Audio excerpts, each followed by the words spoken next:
11 से 14 वर्ष के जो किशोर किशोरी हैं उनके साथ काम करते हैं और 57,507 जो 15 से 18 वर्ष के किशोर किशोरी होते हैं उनके साथ काम करते हैं।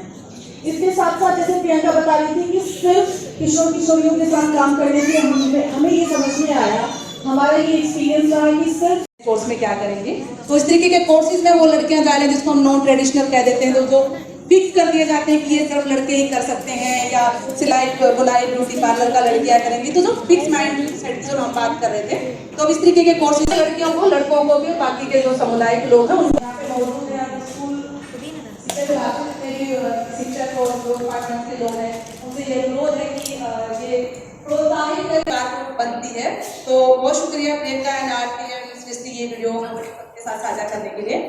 आज के इस प्रोग्राम में हमारे बीच में WCD गुड़गांव से मैडम डॉक्टर सिमरन हमारे बीच में है, प्रोग्राम ऑफिसर हैं।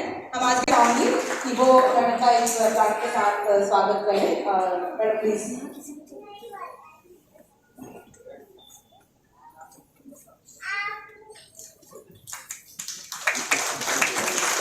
पूरी ना करवाई है और मैं बुलाना चाहूंगा अपनी बहन सुनीता को, एक बार सुनीता के लिए जोरदार तालियां बजाओ।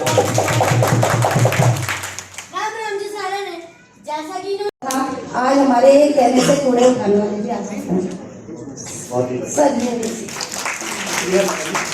तो जैसे हमने नाटक भी देखा था, उसमें तो पहला ही सीन था कि जब सुनीता ने इंट्रोडक्शन दिया कि माता और पिता दोनों के नाम से पहचान की बात की, तो लता जी ने भी वो एक तरह से उनकी कहानी भी ऐसी है कि कैसे मतलब हमारी महिलाओं की पहचान कैसे उनके नाम से कैसे जानी जाए। और दूसरी जो बात है कि में बदलाव के साथ साथ जो जब हम घरेलू हिंसा की बात करते हैं तो सबसे मतलब अपने आप मुद्दा है, तो सब तरह की पहलकदमी वो लोग कर रहे हैं, तो ये अपने आप में लीडरशिप की मिसाल है। शुक्रिया। हम रचना जी के पास चलते हैं। रचना जी शुक्रिया, तो पैनल का निमंत्रण स्वीकार करने के लिए। तो लता जी, आप सुबह से जैसे ब्रेकथ्रू के जो काम है उनके बारे में जाना, नाटक के माध्यम से भी जाना और वीडियोज के माध्यम से भी, और आपका काम और आपका अनुभव, तो जेंडर का जो मुद्दा है और हमारा जो थीम भी है कि कैसे महिलाओं और बच्चों के लिए सुरक्षित ग्राम पंचायत बने, स्कूल बने सुरक्षित, तो उसमें आपके क्या अनुभव है? संस्था पिछले 25 वर्षों से कार्यरत है भारत में और इसकी शुरुआत मल्लिका दत्त ने किया था। आज के दिनों में सोहिनी भट्टाचार्य इसको लीड करते हैं। ब्रेक थ्रू का मतलब क्या है? किस कार्ड से स्टार्टअप किया गया? ब्रेक थ्रू का मतलब है कि जाके और कहीं पे जो चल रहा है उसको कैसे तोड़ना है, बेड़ियों को तोड़ना। अगर मैं एक सिंपल लाइन में बताता हूँ, कहाँ पर अभी तक ब्रेक थ्रू के ऑफिस हैं और क्या क्या वर्किंग अभी कर चुके हैं? हम लोग अभी ब्रेक थ्रू में 6 राज्यों में काम करते हैं और 6 राज्यों में हमारा ऑफिस है। हम जिन जिलों में काम करते हैं वहाँ पे भी हमारा छोटा छोटा ऑफिस होता है। 6 राज्यों में हमारा दिल्ली, हरियाणा, उत्तर प्रदेश, झारखंड और उड़ीसा और पंजाब। अब ब्रेक थ्रू की बात करें, वर्किंग किस प्रकार कर रहा है, लोगों को जागरूक किस प्रकार से करते हैं? जी, तो ब्रेक थ्रू में हम बहुत अलग अलग तरीके से काम करते हैं। हम ब्रेक थ्रू में सबसे पहला काम है हमारा कि समुदाय के साथ मिल के काम करना, जिसके तहत हम 4 राज्यों में काम करते हैं। और उसके तहत हम ब्रेक थ्रू में 11 से 18 और 18 से 25 इस तबके को बहुत ज़्यादा इंगेज करते हैं, ताकि जो हमारा विज़न है कि ऐसा समाज का निर्माण करना जहाँ की वायलेंस और डिस्क्रिमिनेशन अस्वीकार्य हो। तो हम एक ऐसे तबके को तैयार करना चाहते हैं जो अलग तरीके की सोच रखे, अलग तरीके का निर्माण कर पाए समाज में। आज की डेट में सोच आपकी ठीक है, लेकिन अभी देखा जाए तो काफ़ी बैकवर्ड इलाका है, इसमें इन चीज़ों को अभी भी अवेयरनेस नहीं किया जाए, उसको क्या मैसेज है? अब तो आप सही बोल रहे हो कि अभी बैकवर्ड ही नहीं, इवन हम सिटीज़ में भी देखते हैं कि इस तरीके के अवेयरनेस नहीं है। अवेयरनेस है तब भी हम सोचते हैं कि ये कैसे आगे बढ़े, ब्रेक थ्रू का कैसे करें, कहाँ से करें। वहाँ पे असल में हम लोग उनकी मदद कर पाते हैं, उनके साथ चल पाते हैं ताकि वो आगे बढ़ पाए। मेरा नाम प्रियंका है और मैं पिछले 8 सालों से ब्रेक थ्रू में काम कर रही हूँ और अभी दिल्ली का प्रोग्राम देखती हूँ। दिल्ली में हम डीप ट्रांसफॉर्मेशन मॉडल के थ्रू काम करते हैं कम्युनिटी एंड समुदाय में, तो दिल्ली प्रोग्राम को मैं लीड कर रही हूँ। किस प्रकार के कार्यक्रम आप ब्रेक थ्रू की तरह कर रहे हैं? ब्रेक थ्रू के बारे में जैसे मेरे साथी ने बताया, आरती ने, वो हरियाणा को लीड करती है, मैं दिल्ली को लीड कर रही हूँ। तो हमारा जो ब्रेक थ्रू का काम है वो है कि कहीं ना कहीं जिस तरह के जो डिस्क्रिमिनेशन और वायलेंस हो रहे हैं समुदाय स्तर पर, उसको किस तरह से रोकना है। जो समुदाय में नॉर्म्स हैं, जो रीतियाँ बनी हुई हैं पहले से, उस रीतियों को बदलने के लिए हम काम करते हैं। जैसे मैं एग्जाम्पल में बोलूँ कि जैसे बोलते हैं कि आपने सुना, अंदर काफ़ी लोगों ने बात करी कि लड़कियों की कमाई से घर नहीं चलता, या घर की लड़कियों की कमाई से क्या चलेगा। जैसे हमारी भारतीय एक TCL है, उन्होंने ये बात बोली। तो हम उन परंपराओं को बदलने की बात करते हैं कि जो चली आई है हमेशा से, उसको हम कहीं ना कहीं बदल लें कि नहीं, लड़के लड़कियां समान हैं और उनको भी बराबरी का हक है, बराबरी वो आगे बढ़े और उनको भी वो दर्जा मिले परिवार के अंदर, समुदाय के अंदर और इस लार्जर समाज के अंदर। आप वोलेंस की बात कर रहे हैं, लेकिन आज भी महिलाएं वोलेंस झेलती है, वो घर से निकल के नहीं आती। जी, ये एक सोशल कंडीशनिंग है, ये प्रोसेस है, क्योंकि आप सब लोग, हम सब एक परिवार से बिलोंग करते हैं। हमने बचपन से देखा है कि जब लड़के लड़कियों को बड़ा किया जाता है ना, उस प्रोसेस को हम सोशल कंडीशनिंग बोलते हैं, जहाँ पे ये दिखाया जाता है कि बीइंग अ गर्ल आपका सर्टेन एक रोल है और बीइंग अ बॉय आपकी एक सर्टेन जिम्मेदारी है।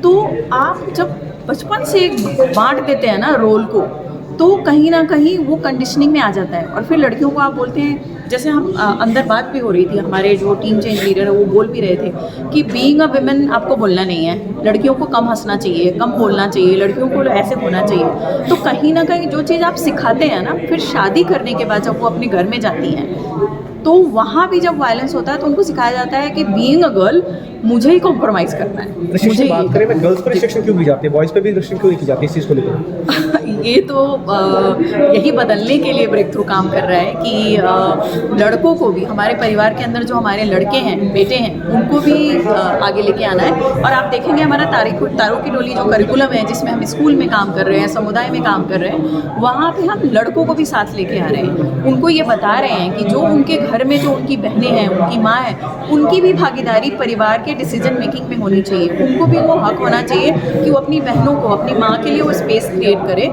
और बाहर की दुनिया जो है वहाँ भी उनको लेके जाए, इस तरह की चीज़ें। बात हम 2025 में चल रहे हैं, पर ऐसी सोच तो भी रहना तो नहीं चाहिए। लेकिन बात करें तो हम लोग जैसी सोच अभी हमें बनी हुई है।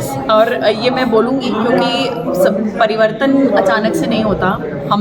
हम सब लोग इस तरह के समाज में हैं जहाँ पे आप बार बार एक ही चीज़ सुनते हैं कि यही होता है, यही चलते आ रहा है। उसको बदलना, उसको धीरे धीरे ही बदला जा सकता है और एक लंबे प्रयास से बदला जाता है। और ब्रेक थ्रू का भी मानना है कि हम किसी एक समुदाय को अगर हम लेते हैं, अगर मैं हरियाणा की बात करूँ या झारखंड की बात करूँ या फिर यूपी, पंजाब, जिस स्टेट में हम काम करते हैं, हम कहीं में भी एक छोटे टाइम के लिए काम नहीं कर रहे हैं, हम एक लंबे टाइम के लिए काम करते हैं। ताकि हम चाहते हैं कि जो वहाँ की महिलाएं हैं, जो पेरेंट्स हैं, आप अंदर देख रहे हैं कि जितने लोग हमारे साथ जुड़े हुए हैं, टीचर है, आंगनबाड़ी वर्कर है, यूथ है, एडोलसेंट्स है, सबके साथ हम लंबे टाइम तक काम करते हैं। ताकि हम चाहते हैं कि हम जब जाएँ वहाँ से, उस कम्युनिटी से जाएँ, तो हमारी आवाज़ कम्युनिटी में रहे और वो फिर इस जेंडर भेदभाव को लेके काम करते रहें अपने परिवार में। अगर वो किसी ऑफिस को ज्वाइन करते हैं, वहाँ पे इसको लेके जाए और फिर समुदाय में भी इस मुद्दे को लेके कंटिन्यू काम करते रहे। स्कूल ऑफ लाइफ फाउंडेशन से हूँ और आज मैं उनके पैनल में बैठी थी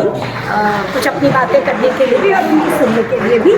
तो ब्रेक थ्रू को जितना हम जानते हैं वो ग्रास लेवल पे, रूट लेवल पे काम कर रहा है जेंडर सेंसिटाइजेशन बेसिकली, जिसको हम बराबरी बोलते हैं। तो बराबरी कहने के लिए तो आज सभी बोलते हैं कि महिला पुरुष सब बराबर हैं, लेकिन कहीं ना कहीं वो सिर्फ बातों में है, शायद अभी अंदर नहीं है। तो इसके हम ब्रेक थ्रू का बहुत ही मतलब हम ये कहेंगे कि बहुत ही अच्छा उसमें काम कर रहे हैं और इतने साल उन्होंने अपने लगाए हैं, तब जाके आज कुछ लोग उठ के आके ये कह रहे हैं कि हमने कुछ चीज़ें तोड़ी हैं, हम उस जगह से बाहर निकले हैं जहाँ पे लोग ये समझते हैं कि नहीं, महिलाएं ये काम नहीं कर सकती। मैम, ये ब्रेक थ्रू जो संस्था है किस जगह पर स्थापित है?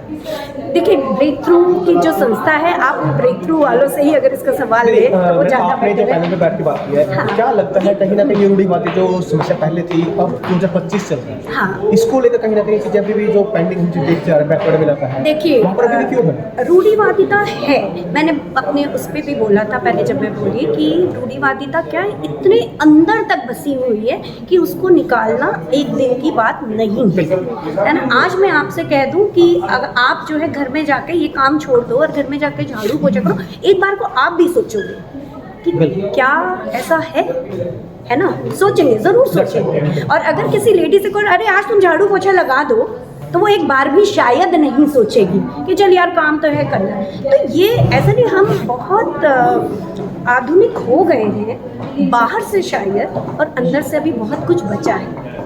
इसीलिए मैं बार बार, मेरा एम्फेसिस बार बार इस बात पे है कि अगर हम बड़ों के साथ तो करते ही हैं काम, और कर रहे हैं, सभी कर रहे हैं, चाहे ब्रेक थ्रू हो, चाहे हमारा स्कूल ऑफ लाइफ फाउंडेशन हो, बड़ों के साथ तो करता ही करता है। लेकिन बार बार हमारा यही है कि अगर हम बच्चों के साथ ये काम करें तो ज़्यादा किया जा रहा है लड़का लड़कियों में भी? भेदभाव क्यों किया जा रहा है लड़का लड़कियों में? क्यों किया जा रही है, नहीं जा रहा है का सवाल नहीं है, ये तो शुरू से चला आ रहा है। यही मैं बार बार कह रही हूँ कि इतना अंदर तक है ना कि आप ना चाहते हुए भी हर फील्ड में लड़की हर फील्ड में आ जाते हैं, है ना, ना चाहते हुए भी। शायद आप कई बार सोचते भी होगी नहीं ऐसा नहीं है, लेकिन फिर भी आप ऑफिसेस में देखो, हमें अपॉर्चुनिटी तो देते हैं लेकिन कहीं ना कहीं पे में गड़बड़ करते हैं, होता है ना।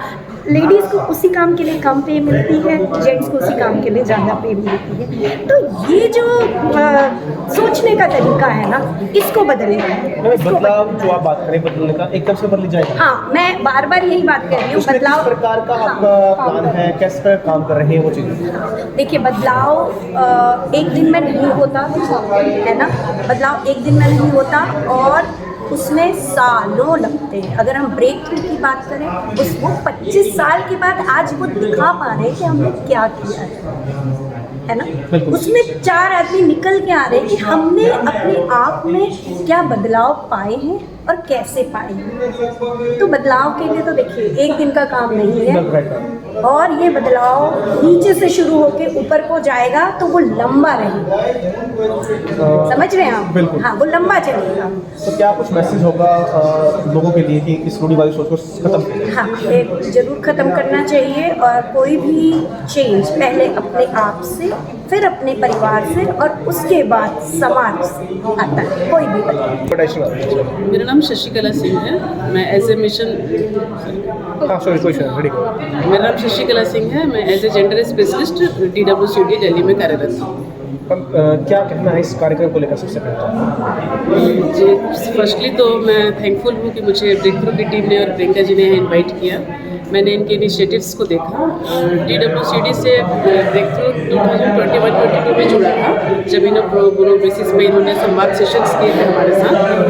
आज मैंने जब करीब से इनके कार्यों को देखा तो मुझे काफ़ी अच्छा लगा, क्योंकि इन्होंने समाज में जेंडर को लेकर जो भी भ्रांतियाँ हैं और जिस तरह की क्या कह सकते हैं इसको, कि जिस तरह की भेदभाव अपनाई जाती है, किस तरह से ये गाँव में जाके अवेयर कर रहे हैं। क्योंकि आज के समय में पैसा सबके पास है, आधुनिकता भी सबके पास है, तकनीक भी सबके पास है, लेकिन उसका जो सदुपयोग है उसके लिए अवेयरनेस बहुत ज़रूरी है। कैसे हमें लड़कियों को पढ़ाना चाहिए, क्योंकि आज भी हरियाणा जैसे जगह में या फिर कहीं भी गाँव में लोगों के पास पैसा तो है, लेकिन वो इस चीज़ को प्रायोरिटी नहीं रखते हैं कि हमारी बेटियों को भी पढ़ाना चाहिए। तो इसमें मैंने इनकी जो इनिशिएटिव्स देखी हैं वो काबिल तारीफ है। मैडम, आप एक हाउसवाइफ भी हैं, एक माँ भी हैं, तो कैसे ले रहे हैं इस ब्रेक थ्रू को? मैं वर्किंग भी हूँ, हाउसवाइफ भी रही हूँ और एक माँ भी हूँ।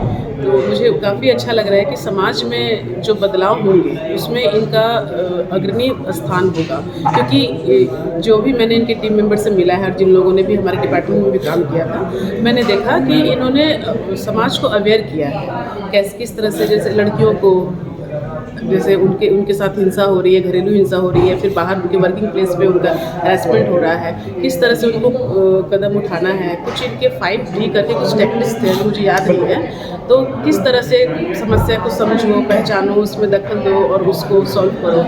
काफ़ी अच्छे से उन्होंने लड़कियों को ट्रीट किया। क्या कुछ मैसेज होगा पेरेंट्स के लिए जो इन चीज़ों से निकलना चाहते हैं, किस प्रकार से? मैं पेरेंट्स को एक ही चीज़ कहूँगी कि बेटे और बेटियों में कोई भेदभाव नहीं करना चाहिए। आप बेटियों को भी अवसर दे रहे हैं, हमारा समाज बेटों को काफ़ी पहले से अवसर देता आ रहा है, समान अवसर आप बेटियों को भी दें और आप बेटे बेटी में भेद न कर उन्हें एक अच्छा नागरिक बनाने में सहयोग करें। बाकी लेटेस्ट खबरें जानने के लिए चैनल को सब्सक्राइब और बेल आइकन को प्रेस करना ना भूलें।